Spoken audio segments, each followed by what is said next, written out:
белгилүү болгондой жаңы жыл 2020 жыл Кыргыз Республикасынын президенти Жээнбеков Сооронбай Шарипович тарабынан региондорду өнүктүрүү, өлкөнү санариптештирүү жана балдарды колдоо жылы деп жарыяланды. Тиешелүү жарлыкка президент кечээ кол койду. Биз тараптан ал жарлыктын тексти толугу менен жарыяланды жана айрым түшүндүрмөлөр берилди.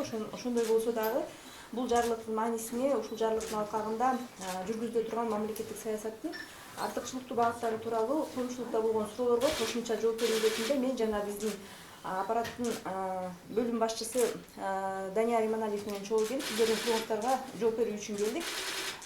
Бул жарлыкты сиздерге маалым болгондой 2018 жылы Жээнбеков Сооронбай Шарипович өзүнүн президенттик ишинин алгачкы жылын региондорду өнүктүрүү жылы деп жарыялаган болчу.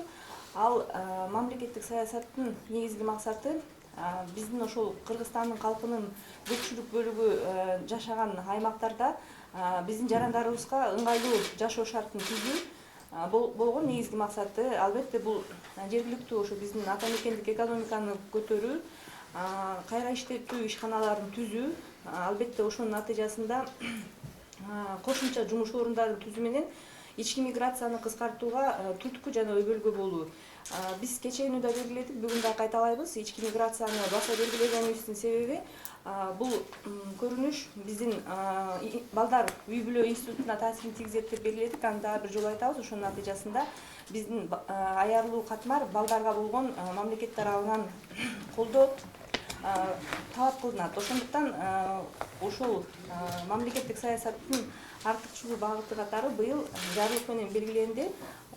Региондорду өнүктүрүү, санариптештирүү өлкөнү жана балдарды колдоо жолу деп. Ал эми санариптештирүүнүн максатында биз бир нече ирет мамлекет башчысы дагы эксперттер да белгилеп келди. Бүгүн биз дагы бир жолу констатация кылсак, бул мамлекеттик саясаттын дагы негизги максаты жарандарга ыңгайлуу шарт түзүү. Бул баягы мамлекеттик жана муниципалдык кызмат көрсөтүүдө коррупциялык элементтерди жоюу. Албетте мунун натыйжасында жарандарга мамлекеттик жана муниципалдык кызмат көрсөтүү органдарындагы көмүскө айлануудагы каражаттарды ачыктоо. Мына ошентип биздин өлкөнүн президентинин 2 жылдан берки саясаты жана ошол саясаттын негизинде аткарып келе жаткан иш балдарды колдоо үчүн укуктук жана экономикалык базаны чыңдоого багытталган болчу. Ошондуктан быйылкы жылда ошо балдарды колдоо жылы дагы кошулуп отурат. Негизинен айта кетчү жагдай ушулар болот.